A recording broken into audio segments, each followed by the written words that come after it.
ಇದೆ. ನಿಮ್ಮ ಲವ್ ಲೈಫಿನ ವಿಚಾರವಾಗಿ ಬಹಳ ಕೇರಿಂಗ್ ಅನ್ನ ಮಾಡ್ತಾ ಇರುವಂತಹದ್ದು, ಅದ್ರ ಬಗ್ಗೆನೇ ನೀವು ಯೋಚನೆಯನ್ನ ಮಾಡ್ತಾ ಇರುವಂತಹದ್ದು, ಒಂದು ಸ್ಟೇಬಲ್ ರಿಲೇಶನ್ಶಿಪ್ ಅನ್ನ ಉಳಿಸ್ಕೋಬೇಕು ಅನ್ನುವಂತಹ ಆಲೋಚನೆಯನ್ನ ಮಾಡ್ತಾ ಇರುವಂತಹದ್ದು ರೆಪ್ರೆಸೆಂಟ್ ಆಗ್ತಾ ಇದೆ. ಪಾಸ್ಟಿನ ಬಗ್ಗೆ ಹೇಳೋದಾದ್ರೆ ಎಲ್ಲವೂ ಚೆನ್ನಾಗಿಯೇ ಇತ್ತು. ಫುಲ್ ಕಾರ್ಡ್ ರೆಪ್ರೆಸೆಂಟ್ ಆಗ್ತಾ ಇದೆ ಅಂದ್ರೆ ಜಾಯ್ಫುಲ್ ಆಗಿತ್ತು, ಚೆನ್ನಾಗೇ ಮಾತಾಡ್ತಾ ಇದ್ರಿ, ಖುಷಿಯಾಗಿದ್ರಿ, ಖುಷಿಯಾಗಿ ಓಡಾಡೋದು ಎಲ್ಲವನ್ನ ಕೂಡ ನೀವು ಮಾಡಿರುವಂತಹದ್ದು ರೆಪ್ರೆಸೆಂಟ್ ಆಗ್ತಾ ಇದೆ.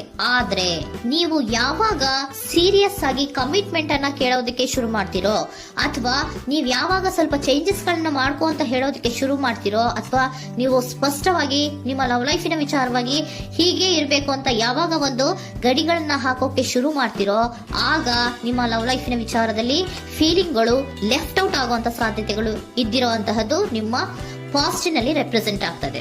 ನೀವೇನಾದ್ರೂ ಹಾಗಿರ್ಬೇಕು ಹೀಗಿರ್ಬೇಕು ಅಂತ ಏನಾದ್ರೂ ನೀವು ಅವ್ರಿಗೆ ಹೇಳಿದ್ರೆ ಅವರು ನಿಮ್ಮಿಂದ ಸ್ವಲ್ಪ ಸ್ವಲ್ಪ ದೂರ ಹೋಗಿರುವಂತಹದ್ದು ರೆಪ್ರೆಸೆಂಟ್ ಆಗ್ತಾ ಇದೆ. ಯಾಕಂದ್ರೆ ನೀವು ಖುಷಿಯಾಗಿರ್ಬೇಕು, ಸಂತೋಷವಾಗಿರ್ಬೇಕು ಅಷ್ಟನ್ನ ಮಾತ್ರನೇ ಅವರು ಎಕ್ಸ್ಪೆಕ್ಟ್ ಅನ್ನ ಮಾಡುವಂತಹದ್ದು. ಈಗ ಸದ್ಯದ ಮಟ್ಟಿಗೆ ಅವರು ನಿಮ್ಗೆ ಯಾವುದೇ ರೀತಿಯ ಸೀರಿಯಸ್ ಕಮಿಟ್ಮೆಂಟ್ಗೆ ಒಳಗಾಗುವಂತ ಸಾಧ್ಯತೆಗಳು ಯಾವುದು ಇದ್ದಿರೋ ಮಟ್ಟಿಗೆ ನಿಮ್ಮ ಪಾಸ್ಟ್ ನಲ್ಲಿ ರೆಪ್ರೆಸೆಂಟ್ ಆಗ್ತಾ ಇಲ್ಲ. ಈ ಪರ್ಸನ್ ಏನು ಈ 4 ಕಾರ್ಡ್ ಬಂದಿದೆಯೋ, ಈ ಪರ್ಸನ್ ಸೀರಿಯಸ್ ಕಮಿಟ್ಮೆಂಟ್ ಗೆ ಸಿಗುವಂತಹ ಸಾಧ್ಯತೆಗಳು ಇದ್ದಿರೋ ಮಟ್ಟಿಗೆ ನಿಮ್ಮ ಪಾಸ್ಟ್ ನಲ್ಲಿ ಕಾಣಿಸ್ತಾ ಇಲ್ಲ.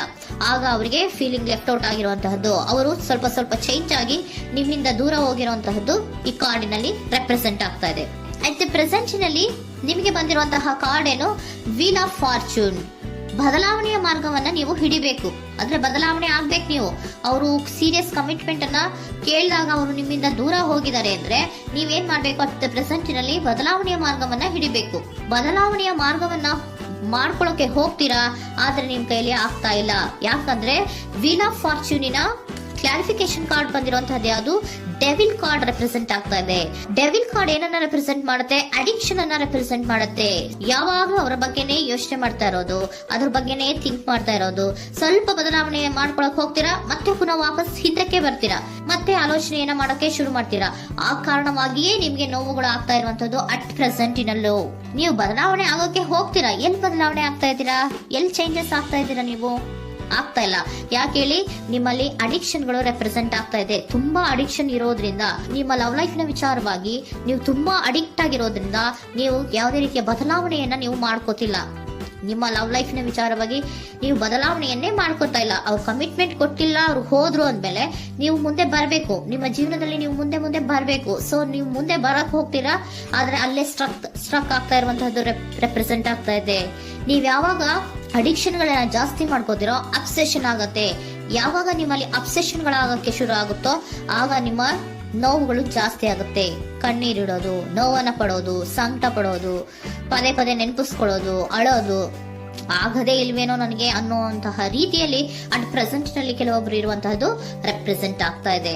ನೆಕ್ಸ್ಟ್ ಕಾರ್ಡ್ ಬಂದಿರುವಂತಹದ್ದು ಯಾವುದು, ಕ್ವೀನ್ ಆಫ್ ಪೆಂಟಿಕಲ್ಸ್ ಬಂದಿದೆ. ಸೊ ಕ್ವೀನ್ ಆಫ್ ಪೆಂಟಿಕಲ್ ಏನನ್ನ ರೆಪ್ರೆಸೆಂಟ್ ಮಾಡುತ್ತೆ, ನಿಮ್ಮನ್ನ ನೀವು ಗಮನವನ್ನ ಕೊಡಬೇಕು, ನಿಮ್ಮ ಕಡೆಗೆ ನೀವು ಹೆಚ್ಚು ಗಮನವನ್ನ ಕೊಡಬೇಕು. ಅವ್ರು ನಿಮ್ಗೆ ಸೀರಿಯಸ್ ಕಮಿಟ್ಮೆಂಟ್ ಕೊಡ್ಲಿಲ್ಲ, ಫೀಲಿಂಗ್ ಲೆಫ್ಟ್ ಔಟ್ ಆಯ್ತು, ಅವರು ದೂರ ಆಯ್ತು, ಹೋದ್ರು ಅಲ್ವಾ. ಸೊ ನೀವೇನ್ ಮಾಡ್ಬೇಕು, ನೀವು ನಿಮ್ ಕಡೆಗೆ ಗಮನವನ್ನ ಕೊಡಬೇಕು. ವೀಲ್ ಆಫ್ ಫಾರ್ಚೂನ್ ಅಂದ್ರೆ ಏನು, ನೀವು ಬದಲಾವಣೆಯ ಮಾರ್ಗವನ್ನ ಹಿಡಿಬೇಕು. ಬದಲಾವಣೆಯ ಮಾರ್ಗವನ್ನ ಮಾಡ್ಕೊಳ್ಳೋದಕ್ಕೆ ಹೋದ್ರೂ ಕೂಡ ಮತ್ತೆ ವಾಪಸ್ ಹಿಂದೆ ಬರೋದು, ಮತ್ತೆ ಅಡಿಕ್ಷನ್ ಆಗೋದು, ಮತ್ತೆ ನೆನಪಿಸ್ಕೊಳ್ಳುವಂತಹದ್ದು, ಮತ್ತೆ ನೋವನ್ನ ಪಡುವಂತಹದ್ದು ನಿಮ್ಮಲ್ಲಿ ರೆಪ್ರೆಸೆಂಟ್ ಆಗ್ತಾ ಇದೆ. ನೀವು ಈ ಅಡಿಕ್ಷನ್ ಗಳಿಂದ ನೀವು ಆಚೆ ಬರಬೇಕು ಅಂದ್ರೆ ನಿಮ್ಮನ್ನ ನೀವು ಬ್ಯುಸಿಯಾಗಿ ಇಟ್ಕೋಬೇಕು. ಟೈಮ್ ಇದ್ರೂ ಕೂಡ ಮತ್ತೆ ಪುನಃ ಹಿಂದೆ ಬಂದು ನೀವು ಆಲೋಚನೆ ಮಾಡುವಂತಹ ಸಾಧ್ಯತೆಗಳು ಇದೆ. ಅದಕ್ಕೆ ನೀವು ಅಟ್ ಪ್ರೆಸೆಂಟ್ ನಲ್ಲಿ ನೀವು ಆ ಫೀಲಿಂಗ್ ಇಂದ, ಈ ನೋವಿನಿಂದ ನೀವು ಆಚೆ ಬರ್ಬೇಕಂದ್ರೆ ನೀವೇನ್ ಮಾಡ್ಬೇಕು, ಸ್ವಲ್ಪ ಏನಾದ್ರೂ ಬ್ಯುಸಿ ಆಗ್ಬೇಕು, ಕೆಲಸಗಳನ್ನ ಮಾಡೋದಕ್ಕೆ ಶುರು ಮಾಡ್ಬೇಕು. ನಿಮಗೆ ಗೊತ್ತಿರುವಂತಹ ಯಾವ ಕೆಲಸವಾದ್ರೂ ಸರಿ, ನೀವು ಸ್ವಲ್ಪ ಬ್ಯುಸಿ ಆಗಿರೋದಕ್ಕೆ ಪ್ರಯತ್ನವನ್ನ ಮಾಡ್ತಾ ಇರುವಂತಹದ್ದು, ಮಾಡುವಂತಹದ್ದು ರೆಪ್ರೆಸೆಂಟ್ ಆಗ್ತಾ ಇದೆ. ಕೆಲವೊಬ್ರು ಮಾಡ್ತಾ ಇದ್ದೀರಾ, ಕೆಲವೊಬ್ರು ಮಾಡುವ ಕಡೆಗೆ ಆಲೋಚನೆಯನ್ನ ಮಾಡ್ತಾ ಇರುವಂತಹದ್ದು ಅಟ್ ಪ್ರೆಸೆಂಟ್ ನಲ್ಲಿ ರೆಪ್ರೆಸೆಂಟ್ ಆಗ್ತಾ ಇದೆ. ಇಮಿಡಿಯೇಟ್ ಫ್ಯೂಚರ್ ನಲ್ಲಿ ಏನ್ ರೆಪ್ರೆಸೆಂಟ್ ಆಗ್ತಾ ಇದೆ, ನೈಟ್ ಆಫ್ ಸೋರ್ಟ್ಸ್ ರೆಪ್ರೆಸೆಂಟ್ ಆಗ್ತಾ ಇದೆ.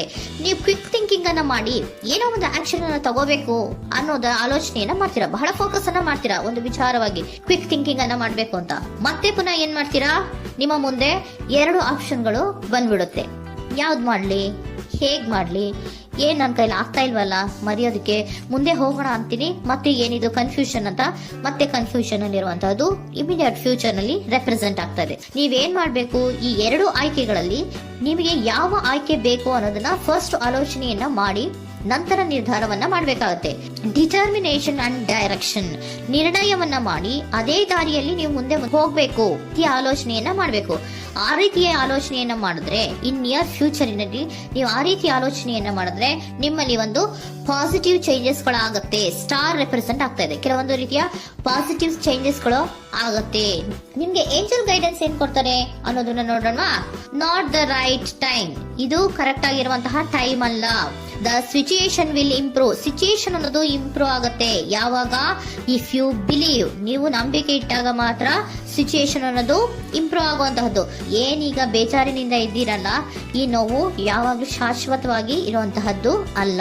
ನಾಟ್ ದ ರೈಟ್ ಟೈಮ್, ಇದು ಕರೆಕ್ಟ್ ಆಗಿ ಇರುವಂತಹ ಸಮಯ ಅಲ್ಲ, ಸ್ವಲ್ಪ ವೇಟ್ ಮಾಡು, ನೀವು ಚೇಂಜಸ್ ಮಾಡ್ಕೊಳ್ಳೋ ಕಡೆಗೆ ಹೆಚ್ಚು ಗಮನವನ್ನ ಕೊಡು, ಅಲ್ಲಿ ಚೇಂಜಸ್ ಆಗತ್ತೆ ಅನ್ನೋದನ್ನ ಏಂಜಲ್ ಗೈಡೆನ್ಸ್ ನಿಮ್ಗೆ ಕೊಡ್ತಾ ಇದ್ದಾರೆ. Surrender your full power.